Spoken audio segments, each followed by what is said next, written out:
You hear me, boy?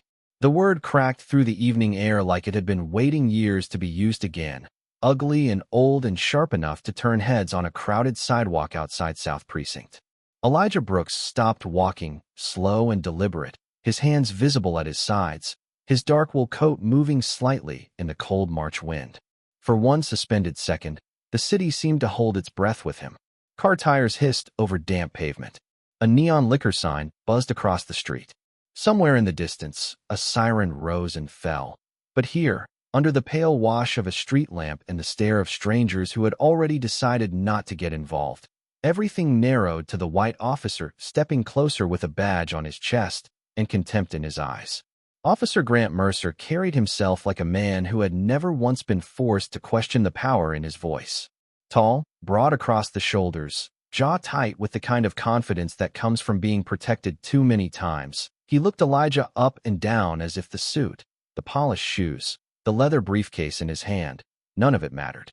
To Mercer, a black man standing too close to a police building after dark was explanation enough. I said stop, he snapped, louder now, making sure the people nearby could hear who was in charge. Elijah turned fully toward him, calm in a way that almost seemed to irritate the officer more than fear ever could. He was 38, clean-cut, steady-eyed, the kind of man who did not waste movement. Rain from earlier had left a faint shine on the curb, reflecting red from a patrol car parked near the entrance. Elijah glanced once at the precinct sign, then back at Mercer, as if measuring the distance between arrogance and consequence. "Officer," he said evenly, his voice low and controlled, "you are making a mistake." Mercer let out a short laugh that carried no humor at all. "That's so," he said, stepping in closer. "Funny how your kind always says that when the questions start." A few people slowed down. A woman standing near the bus stop looked over, then quickly looked away. A man in a delivery jacket paused for half a heartbeat before deciding his phone was suddenly more important. That was the ritual, wasn't it? The insult, the public pressure, the unspoken invitation for the crowd to treat humiliation like background noise. Imagine standing there, under the glow of city lights, being reduced to a word meant to drag a grown man backward through history. Imagine knowing exactly what it means, exactly what it is meant to do, and still refusing to give the person using it the satisfaction of watching you break. Elijah did not argue. He did not raise his voice. He only tightened his grip on the leather briefcase and said, with the same measured calm, "You need to think very carefully about what happens next."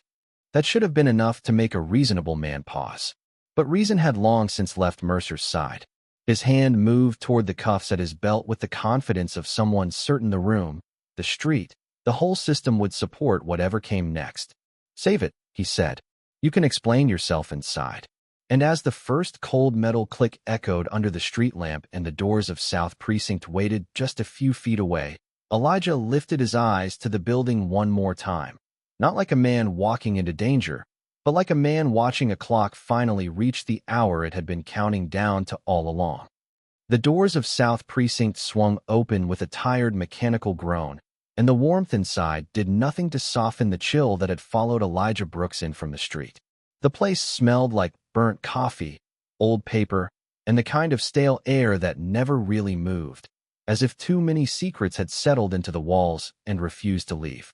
Fluorescent lights hummed overhead, washing everything in a pale color that made faces look harder and colder than they already were. Behind the front desk, a young clerk glanced up, saw the cuffs, saw Elijah's skin, saw Officer Grant Mercer, and then looked back down at her computer with the quick obedience of someone who had learned that silence was safer than curiosity. Mercer walked him forward with a hand pressed between his shoulder blades, not hard enough to draw attention, just enough to make the gesture clear. It was not about restraint. It was about display. Every few feet, another pair of eyes lifted. A patrol officer leaning against a file cabinet smirked before turning to whisper something to the deputy beside him. A woman sorting intake forms froze for a second too long. A television mounted in the corner played a local news segment with the sound turned low, captions sliding across the screen, while no one in the room seemed interested in anything except the man being marched past them like a lesson. Elijah said nothing. His breathing stayed even. His face remained unreadable, but his eyes missed nothing. The cracked tile near booking. the camera above the hallway door with its red indicator light blinking. The old bulletin board crowded with faded commendations and community outreach flyers no one seemed to believe anymore. South Precinct had the look of a place that still wanted to be respected and the soul of a place that had forgotten how to deserve it. Mercer guided him to the processing counter and dropped the leather briefcase down with a little more force than necessary. The sound echoed. "Found him lurking outside," he announced, loud enough for the room to hear. "Would not answer simple questions. Got nervous when I asked who he was." There was a dry chuckle from somewhere behind them. Elijah turned his head slightly, just enough to look at the badge numbers in the room, just enough to make it known that even now, even here, he was still paying attention. Mercer noticed and stepped around in front of him, planting himself close. "You still think this is a mistake?" he asked. His voice had lowered, but the cruelty in it had not. Elijah held his gaze with a calm that felt almost unnatural in that room. "I think," he said, measured and quiet, "that some places confuse silence with weakness." The words landed softly, but they changed the air all the same. For a moment, Mercer's expression tightened. Not because he felt shame. Men like him had trained that out of themselves years ago. No, what unsettled him was the absence of fear. Elijah was not pleading. He was not scrambling to explain himself. He stood there in cuffs like a man waiting for something already in motion. Mercer reached for the intake tray, pulled out a property form, and nodded toward the briefcase. "Open it." Elijah did not move right away. His eyes dropped to the case, then lifted back to Mercer. "Be careful with what is inside," he said. That earned another laugh, this one from the officer near the file cabinet. Mercer's mouth curled into a grin. "What? You carrying state secrets in there?" Elijah answered without changing expression. "Something like that." No one in the room understood yet that the building had already begun to tip, that the old rhythm of mockery and control was only minutes away from shattering, and that the man standing beneath those fluorescent lights had not walked into South Precinct by accident at all. Mercer flipped the latches on the briefcase with theatrical slowness, as if he expected the room to lean in and applaud whatever humiliation came next. The leather top opened beneath the harsh overhead lights, revealing a neat interior that looked nothing like the mess he had clearly hoped for. Inside were 2 folders, a silver pen, a small digital recorder, and a large manila envelope sealed with a red strip across the flap. Tucked beside it was a plain white business card with no logo on the front. Only a name embossed in dark lettering so subtle, it almost disappeared unless the light caught it just right. Mercer picked up the card between 2 fingers and frowned. "Elijah Brooks," he read aloud, his voice thick with sarcasm, then turned it over. The moment he saw the back, something in his expression flickered, not fear exactly, but irritation at encountering something he did not immediately understand. He covered it quickly with a scoff and tossed the card onto the counter. "Cute," he muttered. Elijah watched him with the same steady stillness that had followed him from the sidewalk into the station. But there was something else in his eyes now, something quieter and heavier, like a man listening for distant thunder before anyone else could hear it. "You should not open that envelope," Elijah said.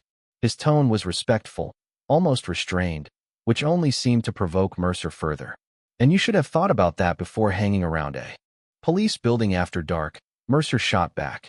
He reached for the red seal with one thumb, then paused when the young clerk behind the desk shifted in her chair. Her nameplate read Melissa Grant, and until now she had been doing everything she could to vanish into the background. But she had seen enough forms pass across that counter to recognize official language when it stared back at her. "Officer," she said carefully, her voice soft but clear in the sudden quiet. "That looks federal." Mercer turned toward her so sharply that the room seemed to tighten around the motion. "Did I ask for help, Melissa?" he said. The answer was obvious. Melissa swallowed and lowered her eyes, but the warning had already landed in the room. The officer near the file cabinet straightened a little. The deputy who had been smirking stopped smiling. Even the television in the corner felt louder now, captions sliding under the image of a weather map no one was really seeing. Mercer looked back at Elijah, searching his face for the first time, not as if he were looking at a problem to control, but as if he were trying to decide whether he had stepped too close to something he could not push back. Elijah did not rescue him from the moment. He only said, with that same maddening calm, "There is still time to make one good decision tonight." Imagine being so used to being untouchable that even a warning sounds like disrespect. Imagine building your whole identity on the belief that a badge makes you the final word, only to meet a man in handcuffs who speaks like the ending has already been written. Mercer's jaw hardened. Pride stepped in where caution should have been. He ripped the red seal anyway. The sound was small, almost delicate, but it moved through the station like a crack running across glass. Inside the envelope was a typed authorization letter, a photo sheet, and a document stamped with language that made Melissa go pale when she saw it from 3 feet away. Mercer scanned the first lines, and the color in his face changed almost imperceptibly. He tried to hide it, folding the papers halfway closed, but it was too late. Elijah saw it. So did everyone else. Somewhere deeper in the building, a phone began ringing and did not stop. Then from outside, faint at first but rising fast, came the unmistakable sound of several engines pulling up to the curb at once. For half a second, nobody moved. The ringing phone in the back office kept going, sharp and insistent, while the sound of engines outside rolled through the front windows like a warning no one in South Precinct was ready to hear. Mercer stared at the document in his hands, as if the words might rearrange themselves into something harmless if he looked long enough. They did not. The paper was crisp, official, unmistakable. Across the top, in language that left no room for improvisation, was a federal authorization tied to an ongoing corruption probe involving internal misconduct, evidence suppression, and unlawful detention. And there, in black ink under a section marked Operational Liaison, was Elijah Brooks's full name. Melissa saw it too. So did the patrol officer by the file cabinet, whose posture had changed from casual amusement to the rigid stillness of a man who suddenly wished he had been somewhere else tonight. Mercer folded the pages closed too quickly, like a gambler trying to cover a losing hand before anyone noticed the cards. "This does not prove anything," he said, but the edge in his voice had shifted. The arrogance was still there, only now it was trying to outrun uncertainty. Elijah stood exactly where he had been left, cuffs still around his wrists, coat collar slightly turned from the walk-in, his face composed with almost unbearable patience. "No," he said quietly. "What happens in the next 60 seconds will prove everything." The words settled over the room with a weight that made even the fluorescent hum seem smaller. Then came the first knock at the glass doors, not frantic, not uncertain, but firm enough to command the whole station at once. One of the deputies near reception glanced toward Mercer as if waiting for permission to breathe. Outside, dark SUVs lined the curb beneath the street lamp where Elijah had first been stopped. Their headlights washed across the front windows in pale beams, turning the lobby into a stage no one wanted to stand on anymore. 2 men in navy windbreakers stepped out first, followed by a woman with a steady stride and the posture of someone who did not arrive to negotiate. She was in her early 40s, tall, composed, her hair pulled neatly back, her expression calm in the way only deeply prepared people ever are. Even through the glass, there was no mistaking authority when it walked toward you.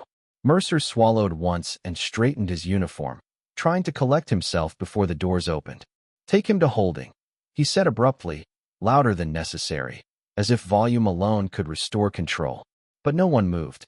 The deputy nearest Elijah looked from Mercer to the front entrance and back again, caught between old instincts and a new fear spreading fast across the room. Imagine being in that station at that moment, watching a man who had spent years talking like the law itself now struggle to get his own people to follow a simple order. Imagine seeing power begin to leak from him, not all at once, but in tiny visible failures. The clerk not standing up. The deputy hesitating. The joke's gone silent. The front doors opened before Mercer could say anything else. Cool night air rushed in with the clean scent of rain and pavement. The woman in the navy jacket entered first, a badge hanging from her belt, eyes moving once across the room before landing on Elijah. "Mr. Brooks," she said, her voice even, almost formal, "thank you for holding position." That was the moment the station broke. Not with shouting. Not with panic, just with recognition.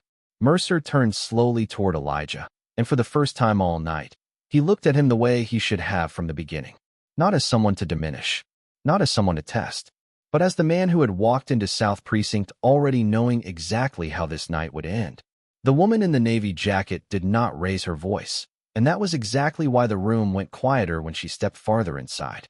Behind her came 6 more federal agents, measured in their movements, alert without theatrics, each one spreading through the lobby with the confidence of people who had already seen the inside of the building on paper long before they ever crossed its threshold. The rain outside had left a faint shine on their shoes and a cold edge in the air that followed them in, cutting through the stale warmth of South Precinct like a fresh blade through old cloth.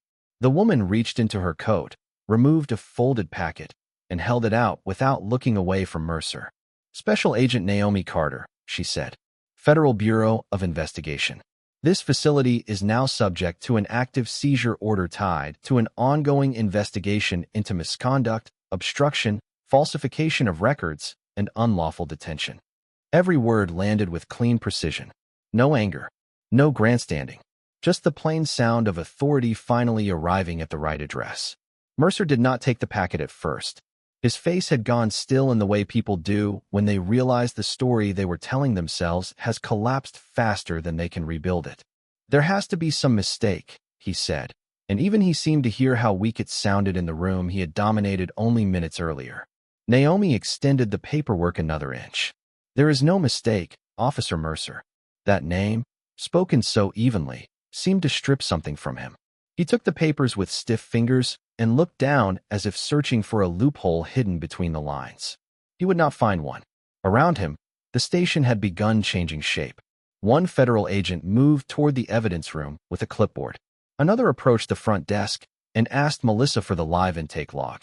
A third stood near the hallway, eyes on the internal cameras mounted overhead, as if mentally matching them to a map memorized in advance. The patrol officer by the file cabinet no longer looked amused. He looked like a man doing fast math and disliking every answer. Elijah remained where he was, cuffs still on, posture calm, his briefcase open on the counter like a truth no one could close again. Naomi turned toward him with the smallest shift in expression, not warmth exactly, but respect. "Are you all right, Mr. Brooks?" she asked. Elijah met her eyes and gave a slight nod. "I am now." Those 3 words moved through the station more heavily than any accusation could have. Imagine being Mercer in that instant, hearing the man you had reduced, dismissed, and paraded through your own station speak with more control than you had left in your entire body. Imagine feeling every eye around you recalculate what just happened, not only what you did, but what it revealed about the culture you had counted on to protect you.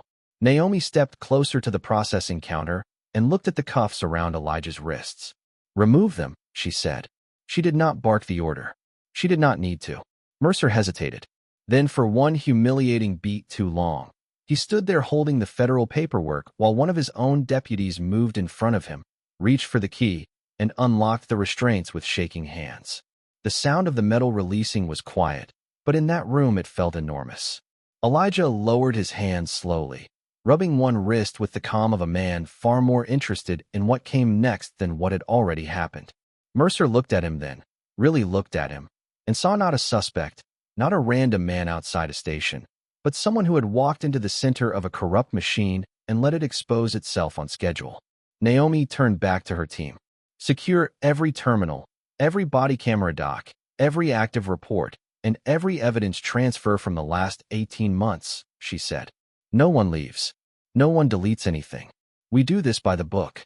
And as agents moved deeper into South Precinct, opening doors that had always stayed closed to accountability, the old building seemed to exhale for the first time in years. Before any of the officers in that station could convince themselves this had all come out of nowhere, the truth had already been moving beneath their feet for months.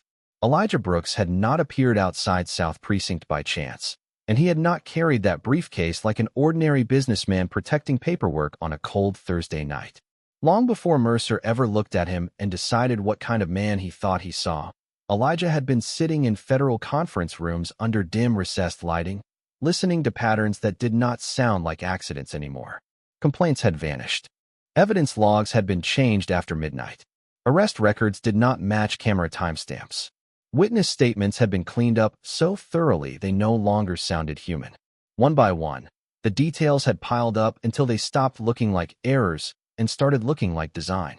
That was when the Bureau brought in Elijah, not because he wore a badge and not because he needed one, but because he had spent 12 years building a reputation for seeing the weakness in systems that believed themselves untouchable.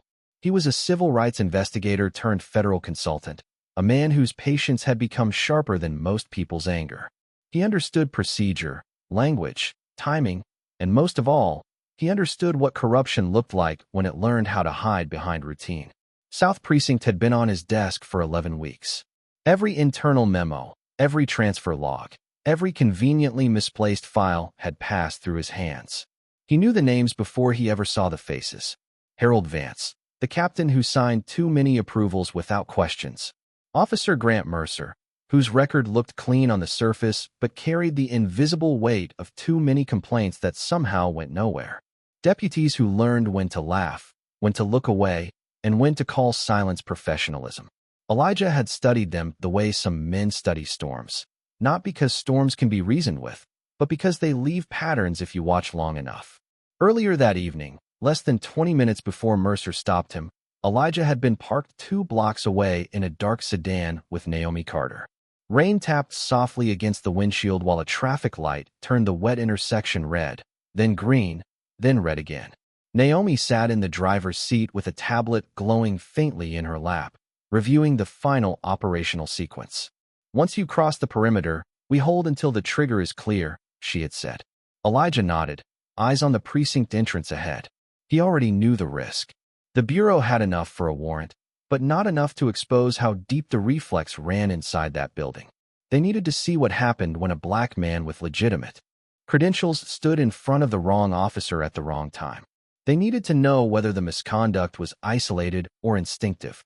Elijah had accepted that burden without drama because men like him had been forced to understand something America still struggled to say out loud. When prejudice is woven into power, the smallest encounter can reveal the whole structure. Just before he stepped out of the sedan, his phone had vibrated with a secure message from Naomi. 4 words. "Hold until we move." He read it once, slipped the phone into his coat pocket, and reached for the briefcase. There had been no fear in him then, only focus. He knew the plan. He knew the timeline. What he could not know was the exact word Mercer would choose on the sidewalk, the particular ugliness of that old insult dressed up like authority. And maybe that was what settled deepest in Elijah now as agents moved through the station behind him and drawers opened under federal order. Not surprise, not vindication, just the heavy confirmation of what he had already suspected. South Precinct had not exposed itself because one officer lost control. It had exposed itself because the contempt had been there all along, waiting for the right target, the right silence, the right night to speak in its own voice. The station no longer sounded like itself.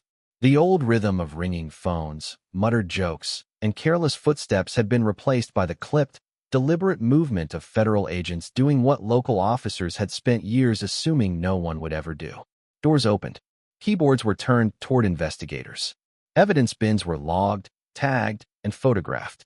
One by one, the private corners of South Precinct were dragged into the light, and with every passing minute the building seemed less like a place of authority and more like a scene preserved after a long deception had finally cracked open. Elijah stood near the processing counter, his briefcase now closed again, his hands free, his posture unchanged. There was no triumph in his face, no smirk, no satisfaction performed for the benefit of anyone watching. He looked the way men look when they have seen exactly what they expected and still wish they had been wrong. Naomi Carter stepped beside him and lowered her voice. "The upstairs server room is worse than we thought," she said. "There are deleted case logs, duplicate files, and retention gaps that line up with at least 14 contested arrests." Elijah gave a slow nod. "Then they were not covering incidents," he said. "They were maintaining a method." Naomi glanced across the room toward Captain Harold Vance, who had just emerged from a hallway office in shirt sleeves, his tie loosened, his face already carrying the brittle outrage of a man who had built a career on being obeyed. He stopped cold when he saw the agents in his lobby, then recovered just enough to bark. "What is the meaning of this?" But the words fell flat before they reached the walls. The answer was already everywhere around him. An agent at reception held up a paper evidence ledger that did not match the digital intake record. Another walked past carrying an archive box labeled Internal Affairs. A third was speaking quietly with Melissa, who now looked less afraid than stunned. as though she were finally watching someone respond to things she had long ago been trained to ignore. Naomi turned to face Vance. "Captain Harold Vance," she said, crisp and level. "Your facility is under federal review. You and your officers are to remain available for questioning. No one is to access deleted records. No one is to contact outside personnel regarding this seizure, and no one is to interfere with chain of custody." Vance's eyes moved around the room, searching for support and finding only uncertainty. He saw Mercer by the counter, still holding the folded seizure papers, and whatever composure he had left hardened into blame. "What did you do?" he snapped. Mercer opened his mouth, but nothing came out right away. That alone told the room more than words could have. Imagine spending years inside a building where power flowed downward like an order no one challenged, and then watching the chain break in real time. Imagine realizing the men who used to fill every silence with confidence now had to choose each word as if it might be used to bury them. Vance took 2 quick steps toward Mercer, then stopped when an agent moved subtly into his path. Not aggressive, not dramatic, just a reminder that the geography of power had changed. Naomi reached into her folder and withdrew another document. "For the record," she said, "this action was accelerated by conduct that occurred tonight in the presence of a federally authorized liaison." Vance frowned. "What liaison?" Naomi did not answer right away.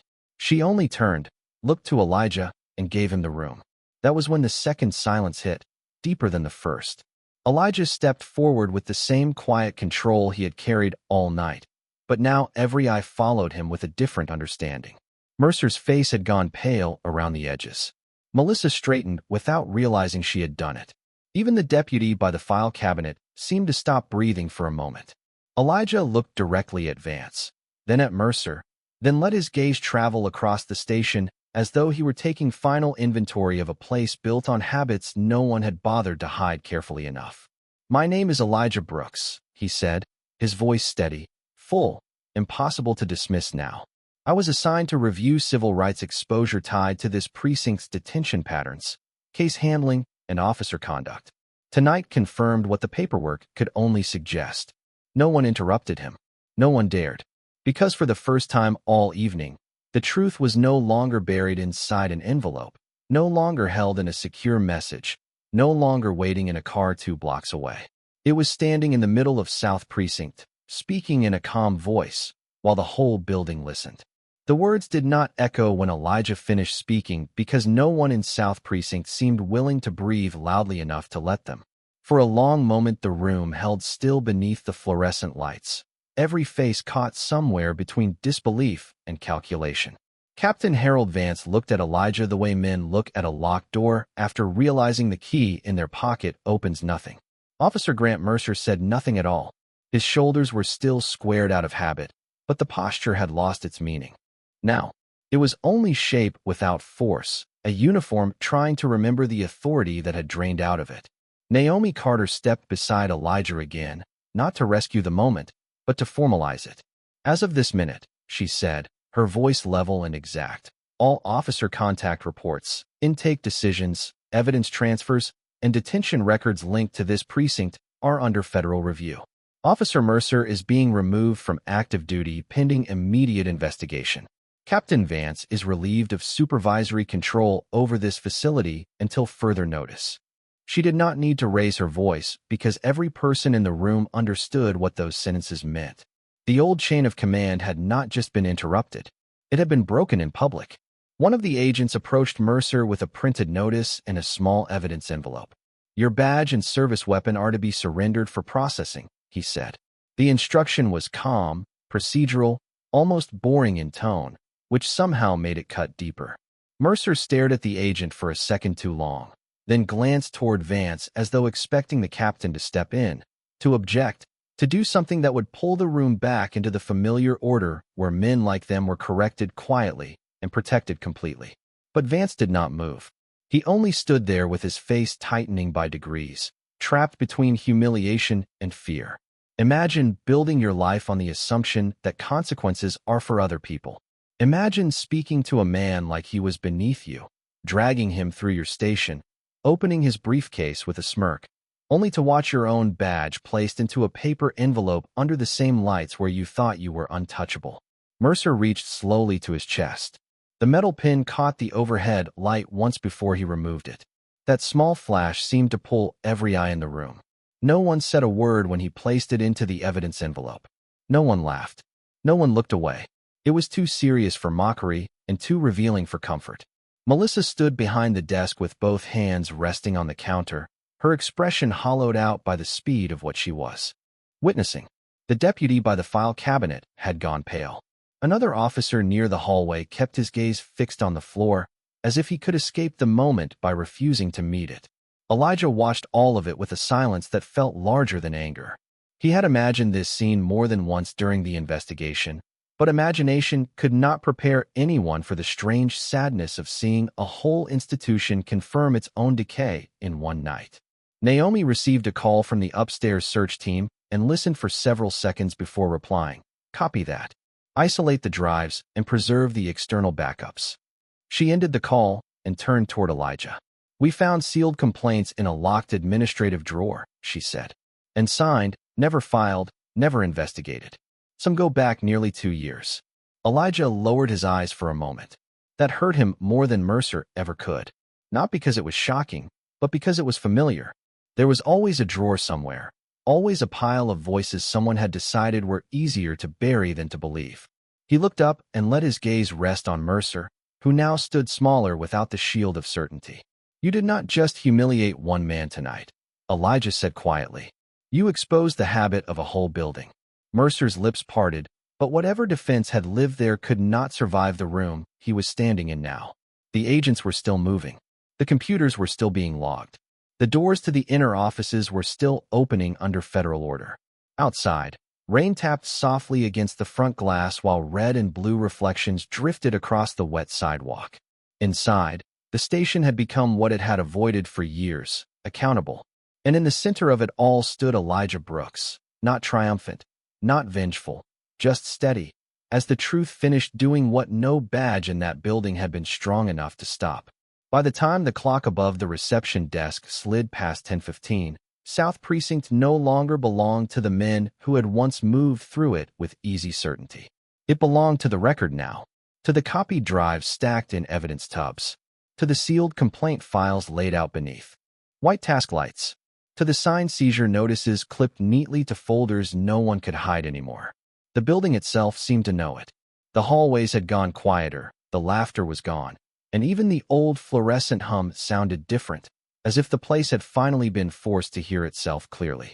Elijah Brooks stood near the front entrance with his coat back on and his briefcase in hand, watching federal agents move in steady lines through the lobby and down the side corridors. Captain Harold Vance had been escorted into an office for questioning. Officer Grant Mercer sat alone at the far end of the booking area, no longer surrounded by noise or approval, just paperwork and silence. The distance between who he believed he was and who the night had revealed him to be seemed to stretch wider every second. Naomi Carter walked over carrying a slim folder and stopped beside Elijah without speaking right away. Outside, rain had started again, tapping lightly against the glass doors and turning the red and blue reflections from the parked vehicles into long streaks across the sidewalk. Initial inventory is complete, she said at last. Servers are secured. Complaint files are preserved. Internal messages are being mirrored. This place will not be able to clean itself up by morning. Elijah let out a breath so slow it almost disappeared into the air. Good, he said. But the word held no celebration. Only relief that at least this time the truth had arrived before the story could be rewritten. Naomi glanced at him, then toward Mercer. You want to say anything for the record before we transport the sealed material? She asked. Elijah was quiet for a moment. He looked across the room at the man who had stopped him under a street lamp, spoken to him like history gave him that right, and marched him inside as though dignity could be stripped away by tone alone. Then Elijah walked forward. Not fast, not dramatic, just deliberate. The room noticed. Melissa lifted her eyes from the desk. The deputy by the hallway straightened. Even Mercer looked up slowly, as if part of him had hoped the night would end without this final moment. Elijah stopped a few feet away from him. There was no anger in his face now, only the grave steadiness of someone who understood that the deepest judgments do not need volume. You kept calling me boy, Elijah said, his voice calm and clear in the hushed station. Not because you were angry, not because you were confused. You said it because you thought that word still worked. You thought it could make a man smaller. You thought if you said it in a room built to protect you, it would become truth. Mercer lowered his eyes, but Elijah did not stop. That is what this place forgot, he said. A badge can delay accountability. It cannot replace it. A uniform can intimidate witnesses. It cannot bury what people keep surviving. And power built on humiliation always collapses the same way. Quietly at first, then all at once. No one in the station moved. The words settled into the walls like something that had been owed for a very long time. Imagine waiting years for proof that dignity does not have to shout to win. Imagine watching a man who was mocked, restrained, and spoken down to become the clearest voice in the room simply because he never surrendered his sense of self. Mercer said nothing. There was nothing left for him to say that could stand in the same air as the truth now surrounding him. Elijah turned away first. That mattered, not because it was cruel, but because it showed where the real power had been all along. Naomi opened the glass door for him, and a cool draft swept into the lobby carrying the clean smell of rain and wet pavement. Elijah stepped outside beneath the street lamp where the night had first tried to reduce him, and for a second he looked back at the precinct windows glowing against the dark. Then he spoke the only line that fit what the night had become. He wore a badge to control others, Elijah said softly, more to the air than to anyone behind him. But truth walked in wearing my skin, and that was the part he could never arrest. Then he pulled his coat tighter, turned toward the waiting black sedan at the curb, and walked into the rain while behind him the old precinct stayed lit, wide awake at last, with nowhere left to hide.